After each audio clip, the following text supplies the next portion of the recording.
ناظرین اکرام السلام علیکم۔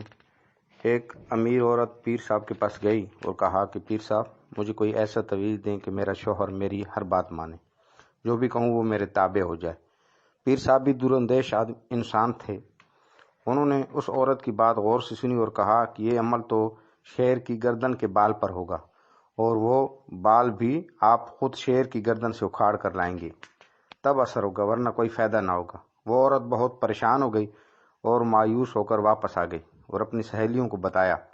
ایک سہیلی نے مشورہ دیا کہ کام تو مشکل ہے مگر ناممکن نہیں۔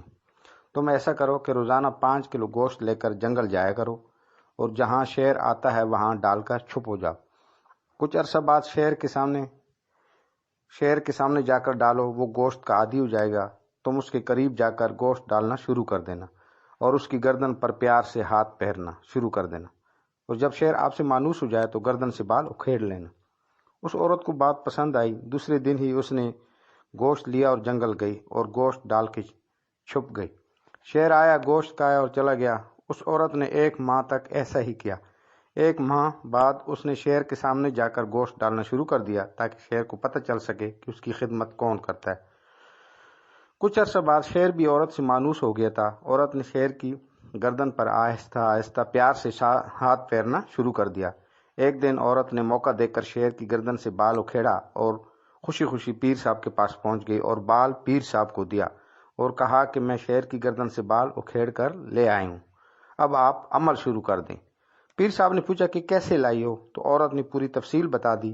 پیر صاحب مسکرائے اور کہا کہ کیا تمہارا شوہر اس جنگلی درندے شیر سے بھی زیادہ خطرناک ہے جو کہ خونخوار ہوتا ہے، جس کی تم نے چند دن خدمت کی، وہ تم سے اتنا مانوس ہو گیا کہ تم نے اس کی گردن سے بال اکھیڑ لیا اور اس نے تمہیں کچھ بھی نہیں کہا۔ تمہارے شوہر کے ساتھ بھی پیٹ لگا ہوا ہے، تم اس کی خدمت کرو۔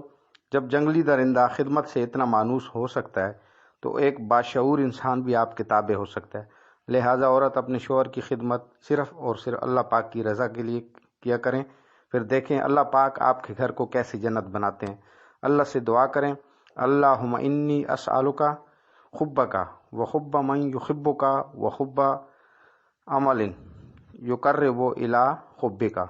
اے اللہ، میں تجھ سے مانگتا ہوں تیری محبت، تجھ سے محبت کرنے والی کی محبت اور ایسے اعمال کی محبت جو مجھے تیری محبت تک پہنچانے والے ہوں۔ وما علینا الا